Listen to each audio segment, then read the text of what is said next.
Allez, c'est parti pour le débrief de ce Grand Prix de Hongrie 2022, le dernier Grand Prix avant la pause estivale. Grand Prix qui a duré 1h39, un peu plus que d'habitude. Et il y a moins de voitures à un tour que d'habitude aussi, à noter. Donc on commence avec les audios, il y en a moins que d'habitude. Allez, Verstappen, c'est parti. Son team, il est sorti du parc fermé. Attention à ça, il faut toujours être vigilant. Vous remportez le Grand Prix de Hongrie aujourd'hui. Ouais, je ne pensais pas remporter cette course, j'espérais pouvoir remonter, bien sûr. Il y avait des conditions compliquées, mais on a une très bonne stratégie, on a bien réagi, on s'est arrêté toujours au bon moment, on a eu des bons tours de sortie, des stands, et malgré mon 360 sur la piste, j'ai gagné la course. Parlez-nous. Vous avez pris la radio en disant que vous aviez perdu l'arrière. Oui, j'ai un peu souffert avec l'embrayage et à changer les rapports. Et je pense que j'ai un petit peu fumé mon embrayage. Ça nous a coûté un peu de performance. Et ça m'a surpris à la sortie de ce virage. J'ai fait un 360, donc je n'ai fait qu'un plat. Oui, pour le championnat. Oui, je me suis battu avec beaucoup de pilotes aujourd'hui, donc c'était très plaisant. Vous voyez que Charles, avec le DRS, ça l'a fait. Il était sur les pneus durs. Oui, ils ont aussi su faire sur les pneus durs. Heating up the rear tires. Yeah, spending and winning is acceptable. That could have been a painful experience otherwise. Yeah, that was a crazy race and of course very happy. Oui, c'était une course folle et je suis heureux de l'avoir remportée. La pause estivale, maintenant, vous allez aller faire du camping, vous allez crapahuter sur la montagne. Bah oui, en tant que Néerlandais, c'est ce qu'on fait toujours. Profitez de votre victoire et profitez de ce break estival. Le vrai GOAT de ce Grand Prix. Hamilton deuxième. Allez, Lewis. Quel pilotage. C'est votre 11e podium. D'où vient ce rythme? Je ne sais pas. J'ai souffert en début de course, ça c'est sûr. Chez Mercedes, c'est bien parce que quand on leur demande d'où vient ce rythme, ils savent pas. C'est rassurant pour la suite, hein, du coup. Mais je me suis accroché pour rattraper les gens devant. J'étais de plus en plus à l'aise avec l'équipe de la voiture. Et je veux vraiment mentionner mon équipe qui continue d'attaquer, qui ne lâche rien. C'est une année très difficile jusqu'ici pour nous. Mais pouvoir remonter une nouvelle fois sur le podium et que nos deux voitures soient sur le podium une deuxième fois. Mais clairement, on est à la limite, mais on est en train de combler l'écart que l'on a face au team devant nous. Donc on a hâte d'attaquer la deuxième partie de la saison. Il est assez clair que les températures plus fraîches en qualif et en course ont peut-être aidé les Mercedes. Oui, c'est vrai que un peu plus de fraîcheur aide nos voitures. Je ne sais pas pourquoi, mais au final, j'aurais pu revenir sur Max en fin de course, mais j'ai manqué le tour. Mais avec une meilleure séance qualif, avec un DRS qui aurait marché, ça aurait pu encore mieux se passer. Mais deuxième et troisième, merci à tous les fans pour le soutien incroyable. Profitez bien de l'été. Merci à tous.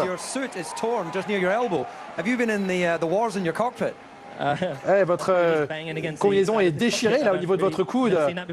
Et oui, Lewis Hamilton s'est battu avec Max Verstappen, c'est pour ça que la combi est déchirée. Le combat de titan. Comment ça se passe dans votre coude? J'avais jamais vu ça avant. Mais ça va, mon bras va bien. Qu'est-ce que vous allez faire pendant la trêve? Oui, je vais m'entraîner, me reconcentrer, me recentrer et revenir encore plus solide, encore plus fort. Félicitations Lewis Hamilton. Allez, Russell, le perdant de ce Grand Prix quand même, parti premier, il finit que troisième. Enfin, c'est pas le pire. Oui, quand j'ai commencé à souffrir avec les pneus, ça a été un peu compliqué, mais on a eu un très bon premier relais. Et sur les médiums, j'ai un peu plus souffert avec la température qui baissait, avec la pluie qui arrivait. Et c'est un nouveau podium, ça montre que l'on fait des progrès. Il vous manquait un petit peu de rythme sur les pneus. Il y a autre chose qui aurait pu être fait différemment de votre côté? Oui, il y a toujours beaucoup de choses à observer après une course comme celle-ci. Il fallait bien sûr gérer les pneus parce qu'on s'est arrêté tôt dans les deux relais. Et après j'ai essayé d'attaquer au maximum, mais c'était une position un petit peu compliquée dans laquelle se trouver, mais je suis très heureux du podium. Le prochain Grand Prix sera le 28 août, vous avez un petit peu de temps, avec 2 podiums en 2 semaines, vous allez profiter le week-end prochain. Oui, ça a été extrêmement intense cette première partie de saison, et j'espère que tout le monde va passer un bon été et qu'on va revenir fort, concentré et essayer d'aller chercher des victoires. Voilà pour les 3. Charles. Eh ben, écoutez, victoire pour Mercedes, ouais, pourquoi pas. Moi j'y crois, de plus en plus. Faut juste améliorer un petit peu les qualifs quand même. Même si évidemment la pole de Russell était vraiment imprévisible en Hongrie. Et on va voir aussi que les mesures du plancher, là, les directives, etc. pour le marsouinage, à ce pas ce que ça va donner. On écoute évidemment le grand perdant de ce Grand Prix, encore une fois, j'ai envie de dire, Charles Leclerc. P6 seulement. Il finit même derrière son équipier et derrière Pérez. Vous vous rendez compte de la catastrophe? Oh là là. On a presque plus de questions, on ne sait pas comment vous expliquer cette stratégie. Les Alpines avaient mis les durs, ça ne marchait pas du tout et vous avez fait ce choix, expliquez-nous. Je n'ai pas les explications pour l'instant, je ne sais pas trop quoi dire moi non plus, mais va falloir qu'on regarde encore une fois, mais là c'est difficile parce que c'est vrai qu'on m'a posé la question, les médiums étaient vraiment bien, on était plutôt rapide sur les médiums, ils étaient encore assez neufs, j'étais confiant et je l'ai dit à la radio. On a décidé de couvrir Max avec des hards alors qu'il était en médium et c'était un carnage, on s'est arrêté 5 ou 6 tours après sur des softs, donc ça a fait un long stint sur les softs, enfin bref. J'ai pas trop de réponses pour l'instant. Nous, on vous imaginait aller très loin et mettre les softs tout à la fin, mais c'est dès le départ finalement de partir en médium alors que les autres partaient en soft que ça a pu vous condamner? Je pense que le départ ça a rien à voir, c'était plutôt la bonne stratégie je pense au début. Mais moi aussi je voyais les choses pour aller le plus loin possible avec ces deuxièmes médiums parce que je l'ai dit, les médiums étaient bons, et c'était des bons pneus, j'avais un bon feeling dessus. Je comprends pas. Vous avez fait une super course, ce dépassement sur Russell il était incroyable. Au final Verstappen lui remonte, gagne, vous êtes à 80 points au championnat, quelle est votre réaction?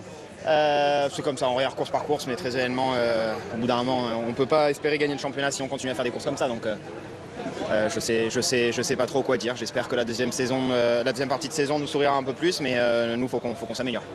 La deuxième saison, le lapsus. Merci. C'est compliqué quand même là. Il a vécu une fin de première moitié de saison, on va dire, complètement terrible. Il a eu quelques victoires certes, mais il a tellement été volé en termes de points, Leclerc. Il a tellement perdu de points bêtement de par sa faute, ou par la faute de l'équipe, surtout par la faute de l'équipe pour le coup, plus que par sa faute à lui.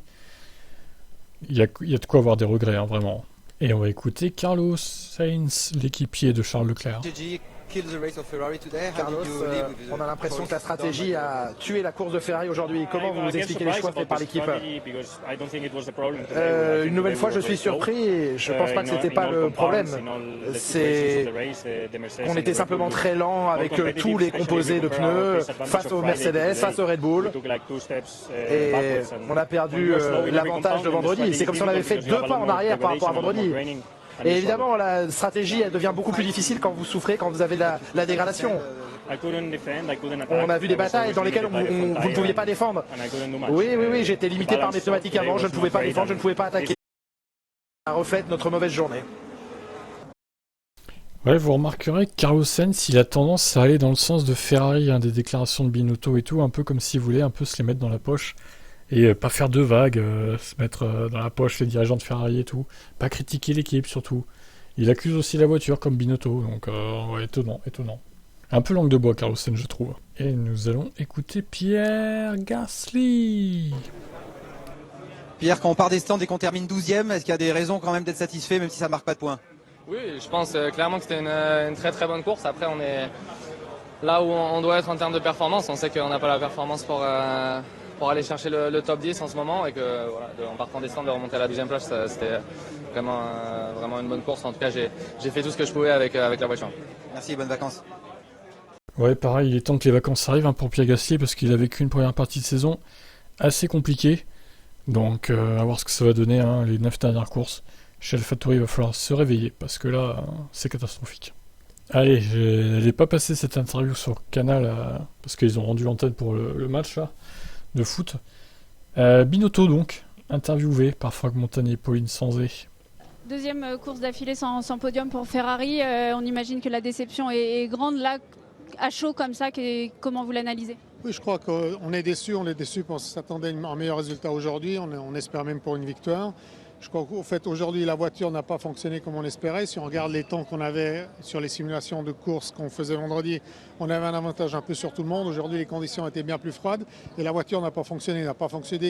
Quels que soient les pneus qu'on a utilisés, les rouges, les jaunes ou les blancs. C'est vrai que les blancs n'ont vraiment pas fonctionné sur Charles, mais ce n'est pas ce qu'on s'attendait. Je crois que la raison il faut l'analyser encore une fois dans la voiture elle-même, dans sa perfo aujourd'hui, pourquoi elle n'était pas aussi vite qu'on voulait. Le mec, dans le plus grand des calmes, il balance tout ça, quoi. La voiture n'est pas assez performante. Bon, on n'a rien de spécial à se reprocher. On voit qu'avec Charles, il fait 21 tours sur le premier stint avec les médiums. Ça marche bien. Il sort du trafic, il passe premier avec le deuxième train. Pourquoi on l'arrête à ce moment-là alors qu'on voit que les Alpines avec les durs ça marche absolument pas? Il n'aurait pas pu faire tirer 10 tours, 15 tours de plus avec les médiums. Il avait un bon rythme à ce moment-là, c'était un des plus vite en piste. Mais d'abord, oui, je sais pas, les Alpines avaient des difficultés avec les hards. Nous, ce qu'on s'attendait avec les hards, c'est qu'il y avait deux tours de warm-up avec un peu de difficulté. Pour une dizaine de tours, ils auraient été moins vite que les jaunes, que les médiums, mais après, à la fin de la course, ça aurait pu être un avantage. Donc, en s'arrêtant là, il garde la position sur Max. On savait que les premiers tours auraient pu être difficiles, mais sur 30 tours en complet, ça pouvait quand même être le juste choix. Donc, nos simulations nous disaient que les blanches pouvaient fonctionner mieux que ça, même en voyant les autres. Ça n'a pas été le cas. Je pense qu'encore une fois, la raison c'est pas dans les pneus eux-mêmes, c'est pour le fait que la voiture aujourd'hui ne fonctionnait pas comme on voulait. Et pourquoi du coup? Ouais, mais attends, mais vos simulations, elles sont éclatées au sol alors. Changez d'ordinateur, hein. Changez de logiciel de simulation, les gars. L'avoir repassé avec les softs, si on se dit qu'au début ça va pas marcher et qu'après ça va marcher, pourquoi l'avoir rentré à bout de 6 tours du coup? Parce qu'à ce moment-là, lui avait vraiment de la difficulté, les pneus blancs avaient commencé à vraiment ne plus travailler, ne pas avoir de grippe, et était au-delà de la fenêtre de température qu'il fallait, donc la meilleure façon c'était de s'arrêter, de changer les pneus. À ce moment-là, il restait très peu de tours, donc on a mis les rouges. Okay. Mathia, 80 points d'écart, vous allez dire quoi là à votre pilote? On ne garde pas au point, je crois qu'on gagne et on perd tous ensemble. C'est toujours comme ça, il y a des courses où parfois on peut faire des erreurs d'un côté ou de l'autre. Mais plus important, je crois qu'encore une fois, c'est d'analyser, de comprendre et de s'améliorer. Et encore, je crois, beaucoup de courses, il y en a 9 à faire. On peut essayer d'avoir plein de victoires, il y a des championnats également constructeurs qui sont importants. Mais en général, je pense que ce qui est important, c'est de s'améliorer, même en vue des prochaines saisons. Merci beaucoup. Merci beaucoup, Mathieu. Même en vue des prochaines saisons. Ok, ça veut dire qu'il fait une croix sur 2022. Merci de cette révélation, si on peut dire. De cet aveu. Voilà, cherchez le mot. Oh là, Binotto, putain. Démission. Hashtag Binotto démission, vraiment. Enfin bref, nous allons passer aux autres, donc, parce que oui, il y a d'autres écuries que Mercedes, Ferrari et Red Bull. Et oui, et il y a Alpine, par exemple. Alpine, moyen un peu sur cette course, je dirais.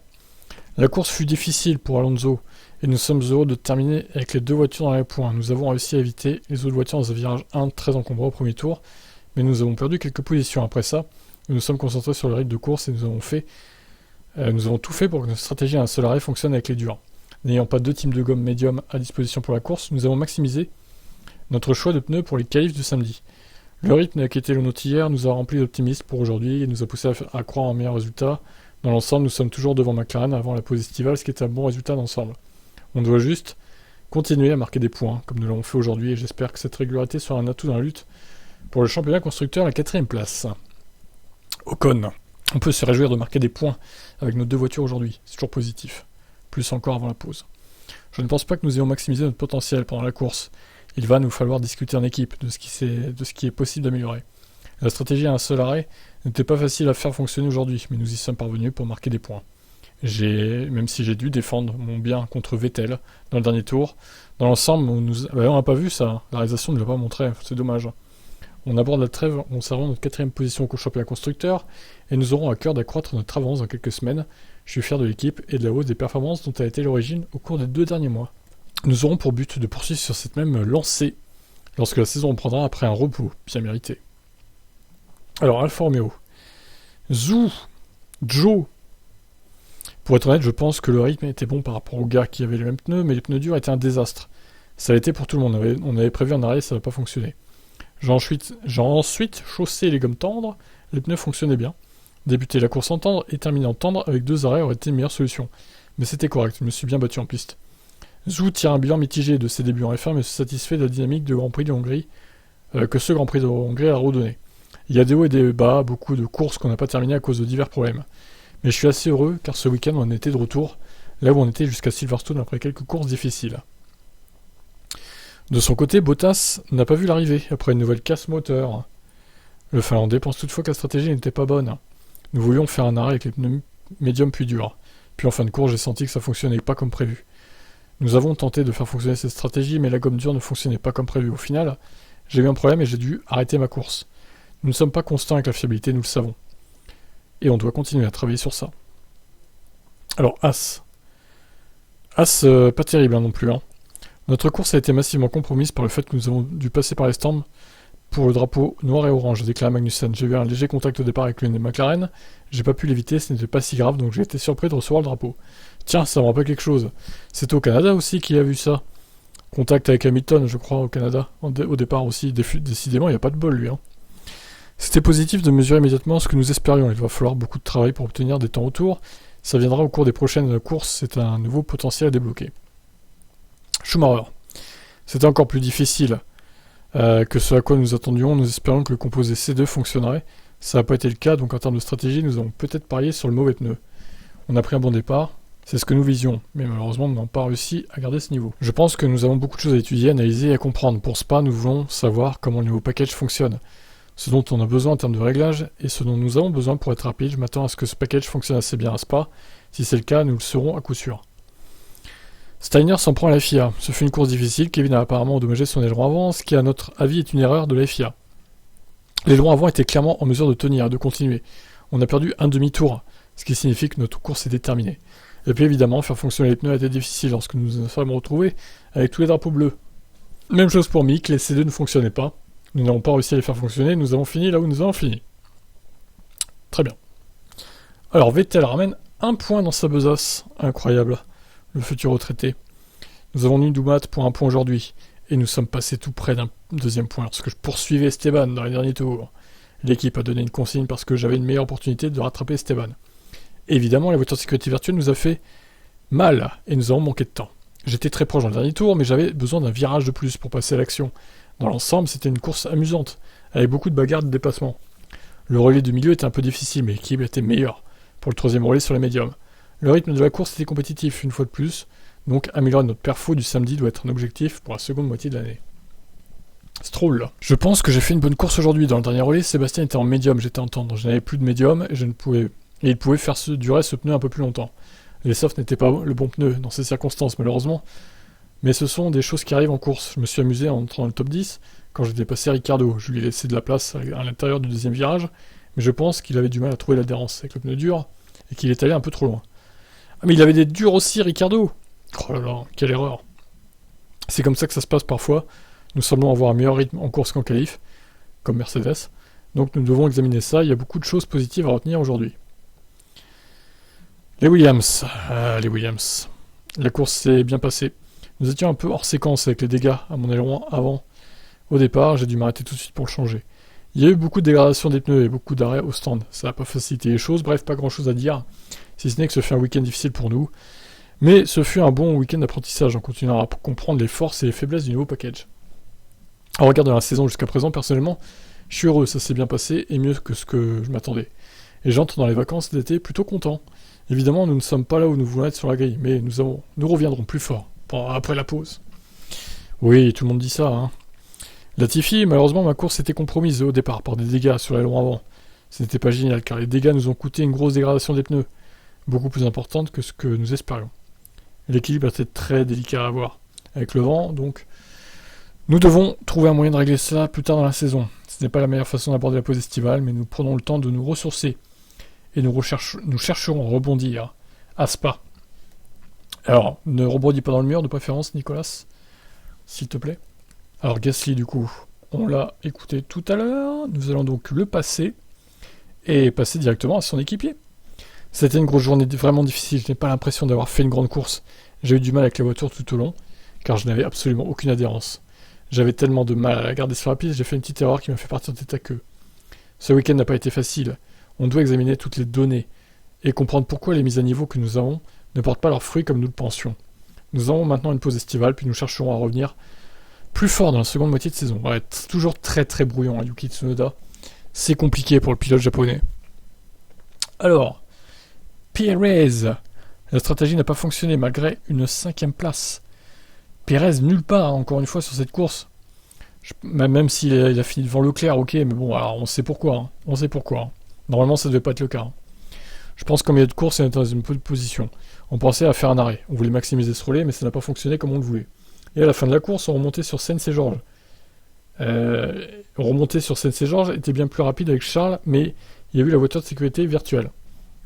Le Mexicain tire un bilan globalement positif de son début de saison, même s'il s'inquiète des dernières courses durant lesquelles il était nettement en retrait par rapport à Verstappen.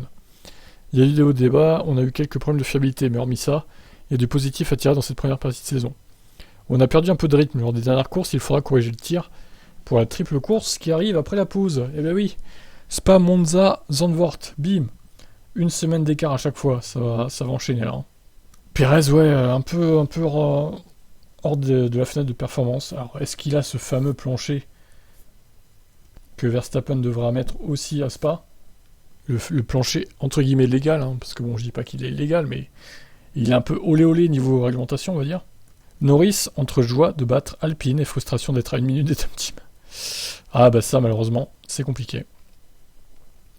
Alors, il se félicite d'une course solide, même s'il déplore le retard de son équipe sur les top teams, et pense avoir fait du mieux possible. C'était le cas contre les gens avec qui on peut se battre. En partant 4ème, on s'attend à mieux le dimanche. Terminer 62 secondes derrière la voiture qui me précède, ça montre le gros défi que c'est pour faire mieux que ça. Aujourd'hui, notre course était contre Alpine. Les voitures derrière moi, on a fait un bon travail face à eux. Un bon travail de gestion des pneus dans le premier relais. J'ai détruit mon pneu avant gauche en 6 courses. Et ça m'inquiétait car on devait atteindre le tour 20.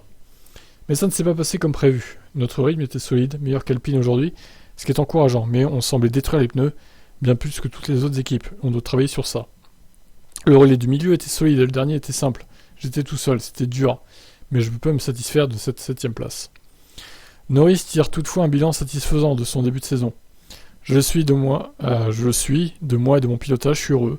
Il y a eu de bons moments. J'ai eu un podium à Imola, il y a eu beaucoup de choses positives, même si on sait qu'il y a beaucoup de travail pour aller chercher ceux devant nous. C'est serré le samedi, oui, mais tout le monde s'est rapproché le samedi, l'écart au dimanche est plus important que ce qu'on avait dans le passé. Mais je vais d'abord profiter de la pause et on travaillera sur ça. Alors Ricciardo. Il était dans le bon groupe lors du premier relais et semblait pouvoir se battre pour des points, mais le passage aux gommes dures a été catastrophique pour l'Australien, qui semblait totalement dépité après la course, notamment à cause de l'accrochage avec Stroll, dont il est responsable. Ah ouais. Alors il y a eu une belle bataille avec les Alpines à un moment donné dans la course, mais après il a fait que sombrer en fait.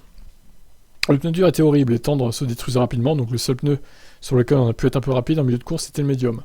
Avec les durs, c'était comme sur de la glace. J'ai aussi eu le contact avec Lenz, j'ai essayé tout ce que je pouvais pour ne pas le percuter, je m'excuse auprès de lui pour ça. Et ensuite j'avais les drapeaux bleus, je perdais la température, que dire de plus ? Il explique qu'il attendait avec impatience la pause estivale pour pouvoir souffler. Oui, mais bon. Les courses s'enchaînent et se ressemblent pour Ricciardo, et il trouve pas les solutions, quoi. Donc là ça devient compliqué pour Daniel quand même. Sainz, on l'a entendu tout à l'heure, hein. Il a fait des trucs à analyser, voilà, stratégie dégueulasse, comme son équipier, quoi. Alors un peu moins dégueulasse que son équipier, mais bon, voilà. On va passer directement au classement, je vais quand même vérifier que j'ai oublié personne, mais a priori, non. Les Mercedes, on les a traités à part, hein. Donc on en reparlera demain, de toute façon, de Mercedes, qui a fait une très très bonne course, pour le coup, incroyable. Nous allons donc conclure avec ces classements. Les classements qui font mal, qui font très très mal à cette saison 2022 de Formule 1. 80 points d'avance pour Max Verstappen à 9 courses de la fin. 80 points d'avance. C'est tout simplement 25, 50, 75. Ouais, c'est plus de 3 victoires d'avance. 3 victoires à 0 en fait. Donc il faudrait que Verstappen abandonne 3 fois et que Leclerc gagne 3 fois avec le meilleur tour en plus à chaque fois pour qu'il soit presque à égalité. Et encore, il ne le serait pas. Quel enfer. Donc Pérez revient à 5 points de Leclerc. Russell n'est qu'à 20 points de Leclerc au final. Il lui a repris 7 points. Sainz, du coup, il a marqué 4 points de plus que Leclerc. Il était à 22 points de Leclerc. Si t'enlèves Verstappen, c'est serré pour le championnat du coup. Et Hamilton, donc 146 points, qui a repris, du coup 11 points à Leclerc. Il a quand même encore 32 points de retard, c'est beaucoup. Donc tous ces pilotes là, de Leclerc à Hamilton, ils peuvent jouer la deuxième place, je pense, d'ici la fin de la saison. Bon, évidemment, le champion, on le connaît tous. Ce sera Verstappen, et là, cette fois, ce sera indiscutable, pour le coup, contrairement à 2021. Ensuite, on a Norris. Norris qui marque 6 points. Norris très régulier. Hein. Les 3 dernières courses, voilà, 6 points à chaque fois. Incroyable. Ocon, 58. Bottas, 46. Alonso, 41. Magnussen, 22. Alors, Alonso, il a du mal à revenir au final sur son équipier. Il a encore 17 points. Bon, il a eu de la poisse en début de saison aussi. Ricciardo qui marque encore 0 points. Putain, Ricciardo, regardez, 76, Norris. Ricciardo, 19. Oh, il a 4 fois moins de points que Norris. Oh là là.